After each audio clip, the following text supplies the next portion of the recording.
Halo semuanya, saya Aditira. Selamat datang di video tutorial AI, di mana di sini saya akan mendemokan bagaimana cara kita melatih sebuah model agar model tersebut bisa membaca emosi dari sebuah foto yang diberikan. Di sini saya sudah siapkan satu buah fungsi, di mana fungsi ini akan membaca model yang telah saya latih sebelumnya, yaitu di folder ini ya, model, master, dan pet. Ini dia modelnya. Dan saya akan gunakan untuk memprediksi satu buah image yang saya simpan di dataset di sini. Ada beberapa image, nanti kita coba. Dan kita lihat apakah model yang telah saya latih ini sudah bisa memprediksi emosi dari gambar tersebut atau belum. Kita coba jalankan. Nah, di sini dari fungsi ini yang telah saya buat di atas, kode lengkapnya. Ya.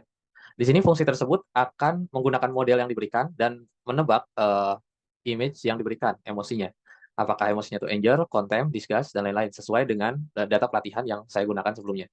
Baik, di sini kalau kita lihat dari gambar yang saya berikan, ini modelnya memprediksi bahwa happiness itu 91, sekian persen. Berarti model saya telah menebak dari gambar ini bahwa emosinya adalah happiness, dan disgust, contempt itu dengan urutan yang berikutnya. Jadi cukup confident ya untuk yang happiness. Baik, kita coba dengan data lainnya, misalnya data yang anger. Kita lihat apakah model tersebut bisa menebak foto wajah ini.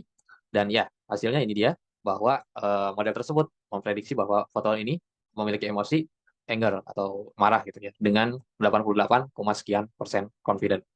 Nah, ini data yang saya latih sebelumnya. Bagaimana kalau kita gunakan data yang sebelumnya belum pernah dilatih, jadi data yang lain atau foto yang lain. Kita jalankan.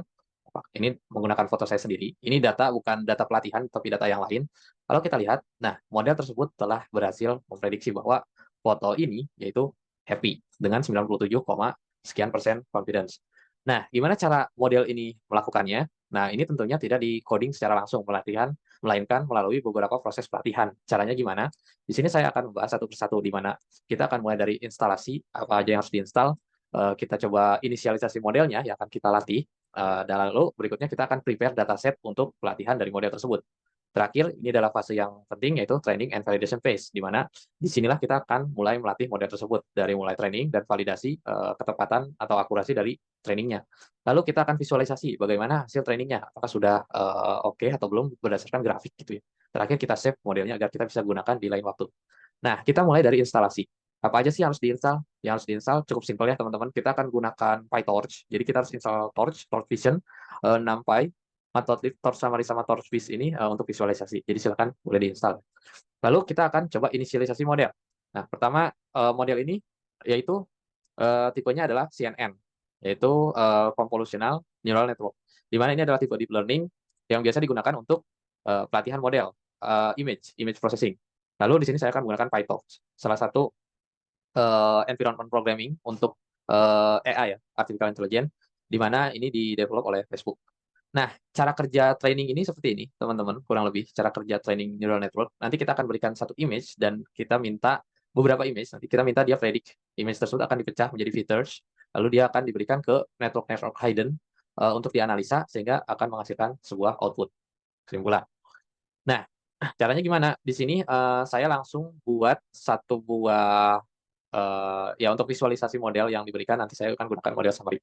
Nah, di sini saya langsung gunain ResNet, di mana ResNet ini adalah pre-trained model agar model ini kita tidak buat dari awal. Sebenarnya kita bisa buat dari awal, namun kalau kita buat dari awal seperti ini, maka model tersebut belum pernah dilatih sebelumnya. Jadi ini benar-benar custom ya, butuh proses yang agak lama.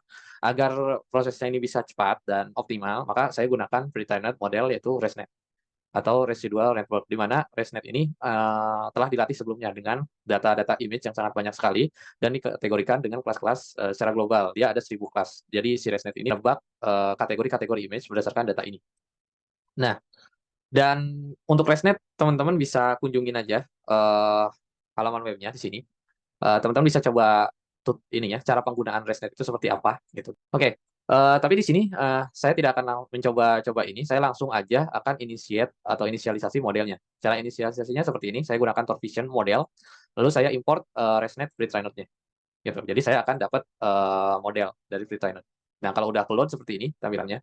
Nah, ini kurang enak ya dilihatnya, jadi saya akan gunakan get summary pakai fungsi yang telah saya buat di atas seperti ini.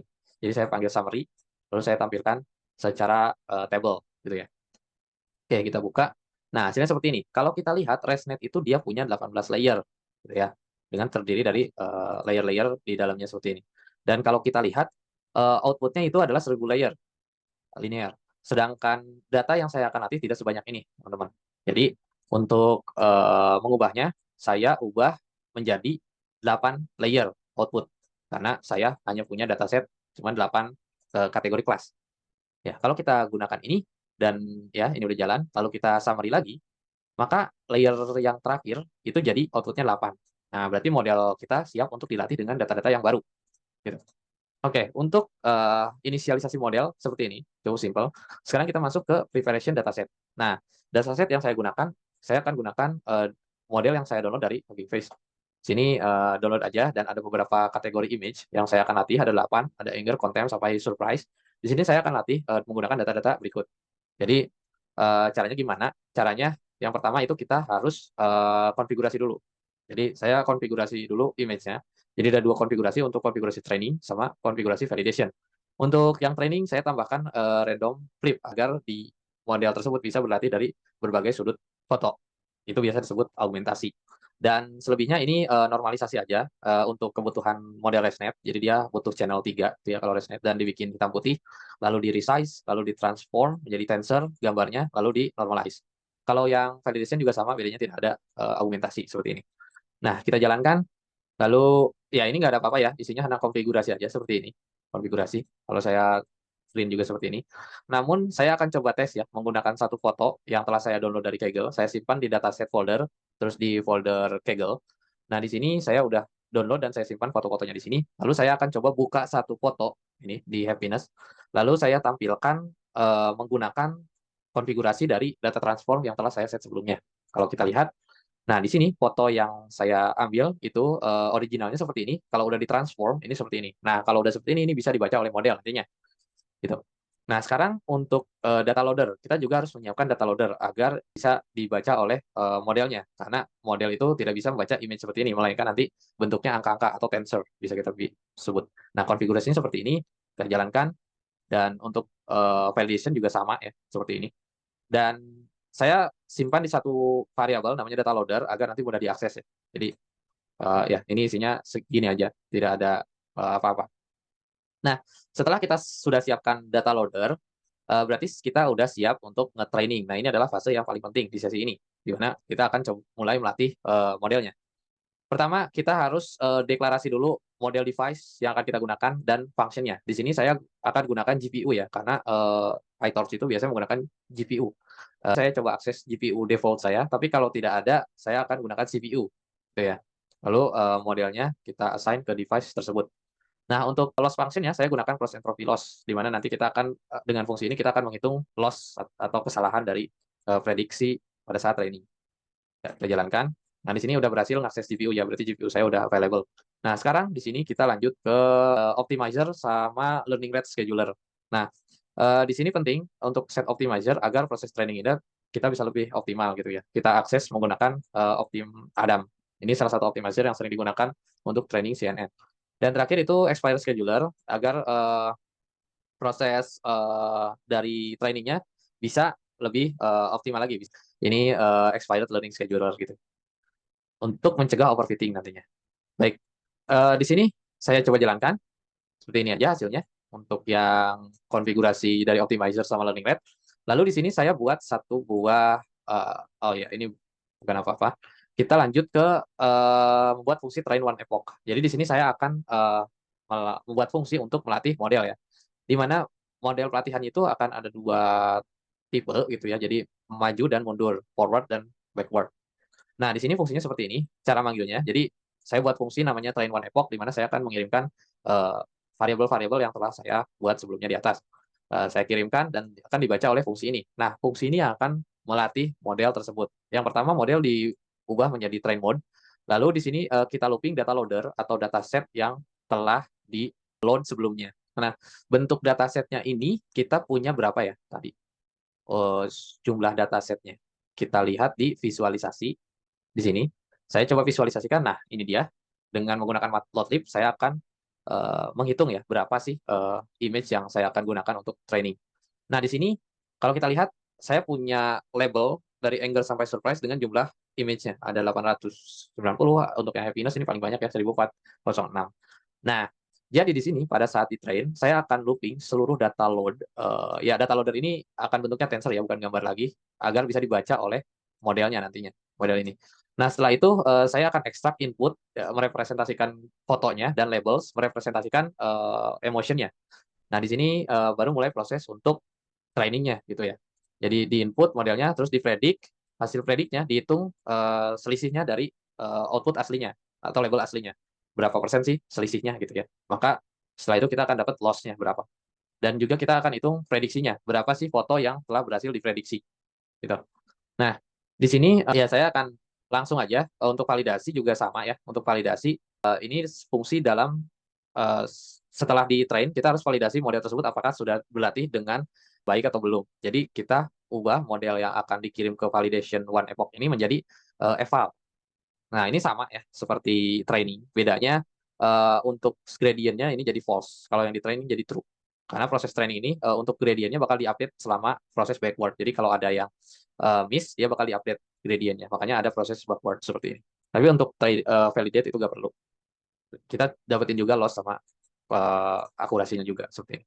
Nah, karena proses training ini harus berulang-ulang ya, seperti saat kita belajar, kita kan pada saat kita membaca satu kali data, itu kan tidak langsung hafal ya, tidak langsung ingat. Jadi diulang lagi sampai ingat. Nah, untuk model juga seperti itu. Maka kita gunakan train model. Saya buat fungsi train model. Untuk train model ini manggilnya seperti ini aja. Jadi di train model, saya butuh, parameter-parameter yang akan diberikan ke train one epoch sama validation one epoch, dan saya akan berikan 6 epoch-nya, berapa kali iterasi dia latihan. Nah, di sini, iterasinya ya, fungsi lengkapnya di sini ya, teman-teman. Nah, jadi di sini, variabel-variabel yang akan digunakan untuk, train one epoch dan ini number epoch-nya. Saya looping number epoch-nya untuk iterasi latihannya. Lalu di setiap latihan saya panggil, train one epoch sama validate one epoch.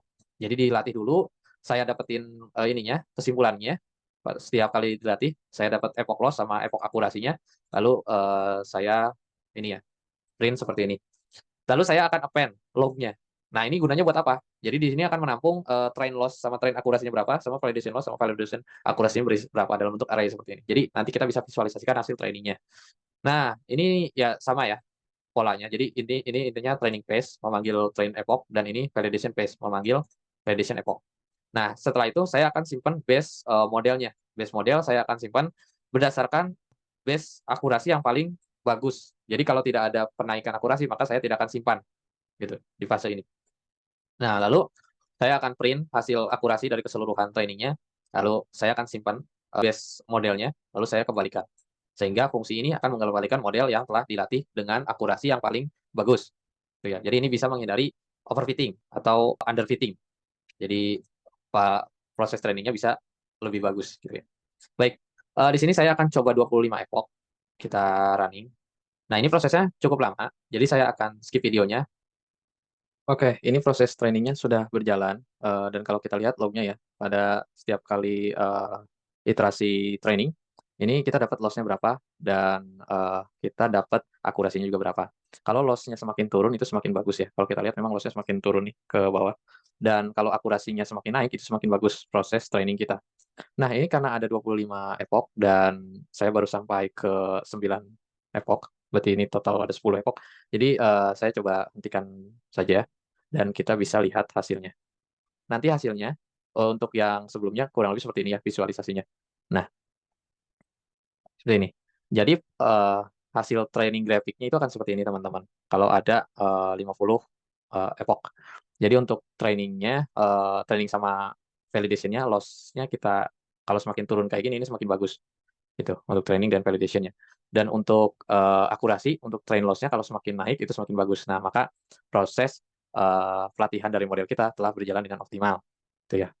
Nah, setelah model kita telah dilatih di sini, maka kita bisa simpan, modelnya menggunakan fungsi torch.save. Lalu kita simpan model yang telah kita, load state sebelumnya, ya.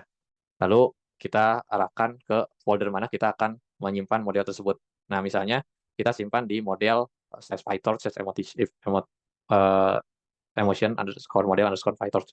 Maka dia bakal disimpan di sini. Ini kosong, kalau saya jalankan, maka dia akan menyimpan modelnya seperti ini. Kalau udah seperti ini, kita bisa gunakan model tersebut. Baik, seperti itu untuk proses training dari model untuk kebutuhan emotion recognition.